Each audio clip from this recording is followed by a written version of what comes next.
Halo, jumpa lagi di channel Novel Upload. Kali ini kita akan update novel The Story of Cheng Yan, melanjutkan ke bab yang ke-6. Selamat menyimak. Bab 6. Latihan, bagian I. Di halaman belakang istana ada sebuah pondok, berdinding papan kayu dan memiliki 2 buah jendela.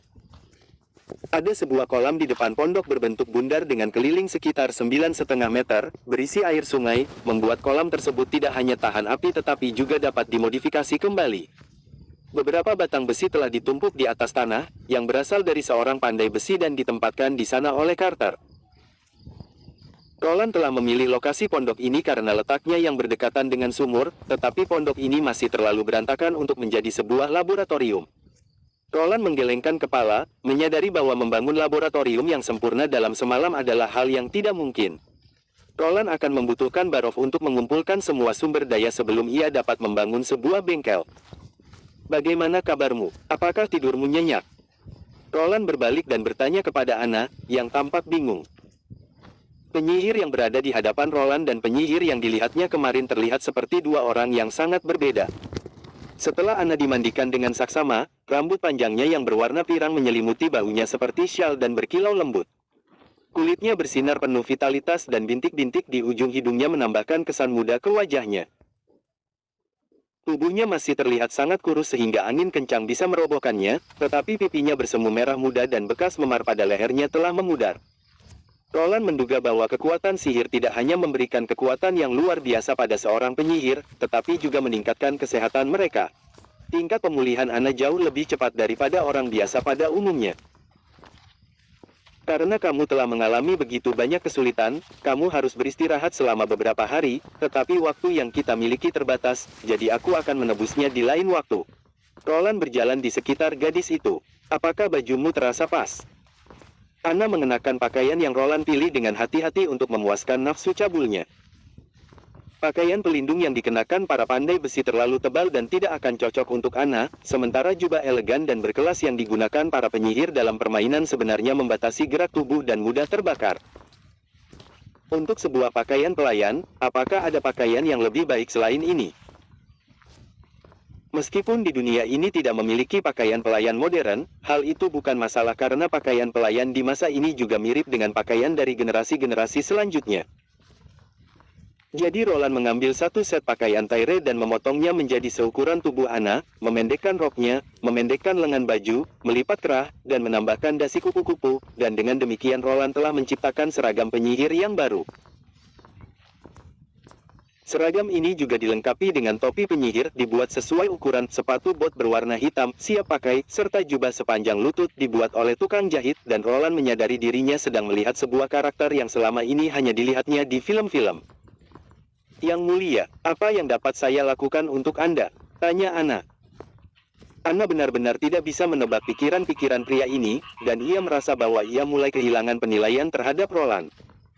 Saat ia diseret keluar dari penjara bawah tanah dengan sebuah tudung yang menyelimuti kepalanya, ia pikir ia akan segera terbebas dari kehidupannya yang terkutuk. Namun, setelah tudung yang menutupi kepalanya dilepas, Anna menemukan dirinya tidak sedang berada di tiang gantungan atau di tiang pancung, tetapi ia berada di sebuah ruangan yang megah. Sebelum lanjut, jangan lupa subscribe, like, komen, dan bagikan ke teman-teman yang lain. Terima kasih. Oke, lanjut. Kemudian, sekelompok orang berdatangan dan mulai menelanjanginya dan memandikannya dari ketiak hingga ke jari-jari kakinya, tanpa meninggalkan kotoran sedikit pun. Berikutnya adalah pakaian Anna, dan ia tidak menduga bahwa seseorang akan membantunya dalam berpakaian. Anna juga tidak pernah mengetahui bahwa pakaian bisa terasa begitu nyaman dikenakan sehingga pakaian itu terasa menyatu dengan lembut di tubuhnya dan tidak menciptakan goresan sama sekali. Akhirnya, seorang pria tua berjanggut memasuki ruangan, dan setelah pria itu memerintahkan semua orang untuk keluar dari ruangan, pria berjanggut itu memberikan sebuah kontrak di hadapannya.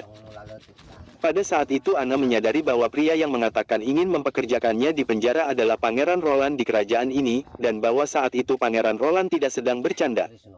Di dalam kontrak itu dengan jelas tertulis bahwa jika Anna bekerja untuk Pangeran, Anna akan diupah dengan 1 keping emas setiap bulannya. Anna tahu betapa berharganya 1 keping emas. Gaji ayahnya sebagai penambang ditentukan oleh berapa banyak jumlah biji besi yang berhasil ia dapat, tetapi bahkan dengan kerja keras terbaiknya sekalipun, ayahnya hanya digaji 1 keping perak. 100 keping perak seharga dengan 1 keping emas, dan ini pun tergantung pada berapa karat keping perak tersebut. Jadi, apakah tugasnya untuk tidur dengan pangeran?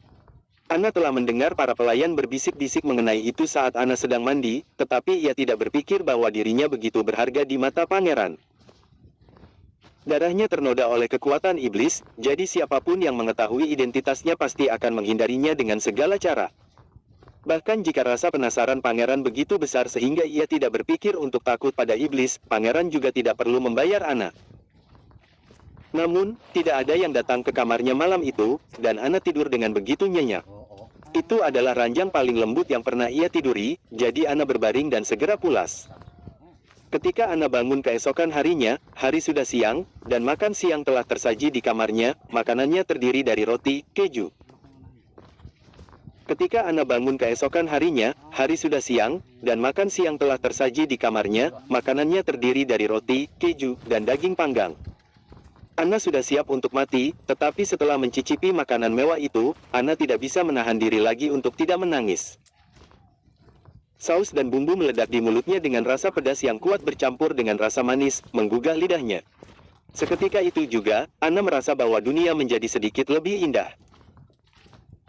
Ana berpikir bahwa jika ia makan makanan ini setiap harinya, dirinya mungkin akan memiliki lebih banyak kekuatan untuk melawan iblis yang menyerang tubuhnya. Berdiri di taman yang sama sekali berbeda dengan sel penjaranya, Ana diam-diam mengubah pemikirannya. Karena pangeran membutuhkannya, entah itu untuk mengenakan pakaian yang aneh, atau bahkan menggunakan kekuatan iblis, Ana bersedia untuk mencobanya. Jadi, Ana mengulangi pertanyaannya, kali ini tanpa merasa ragu. Yang mulia, apakah yang bisa saya lakukan untuk Anda? Saat ini, aku ingin kamu belajar mengendalikan kekuatanmu sendiri. Berlatihlah terus-menerus sampai kamu bisa mengeluarkan dan menarik kembali apimu dengan leluasa. Maksud Anda kekuatan iblis? Tidak, Nona Ana. Roland memotong kata-kata Ana. Ini adalah kekuatanmu. Penyihir itu mengedipkan mata birunya yang indah. Kebanyakan orang salah mengartikan bahwa kekuatan penyihir berasal dari iblis dan hal itu merupakan suatu kejahatan, tetapi mereka salah. Roland membungkuk dan menatapnya langsung di mata. Tapi kamu pasti sudah mengetahui hal itu, bukan? Roland ingat gelak tawa Ana di penjara bawah tanah. Akankah orang yang merasa bahwa dirinya jahat akan tertawa seakan mengejek dirinya sendiri seperti itu? Aku tidak menggunakan kekuatanku untuk menyakiti orang lain, gumamnya, kecuali terhadap penjara itu. Pertahanan diri bukanlah sebuah dosa, dan kamu sudah melakukan hal yang benar. Orang-orang takut padamu karena mereka tidak memahami kamu, dan mereka hanya tahu bahwa jika semakin dia sah, kamu akan menjadi semakin kuat, tetapi mereka tidak mengetahui bagaimana cara menjadi seorang penyihir. Kekuatan yang tidak diketahui dari mana asalnya selalu membuat orang takut. Anda tidak takut, kata Ana. Karena aku tahu kekuatan itu milikmu. Roland tertawa.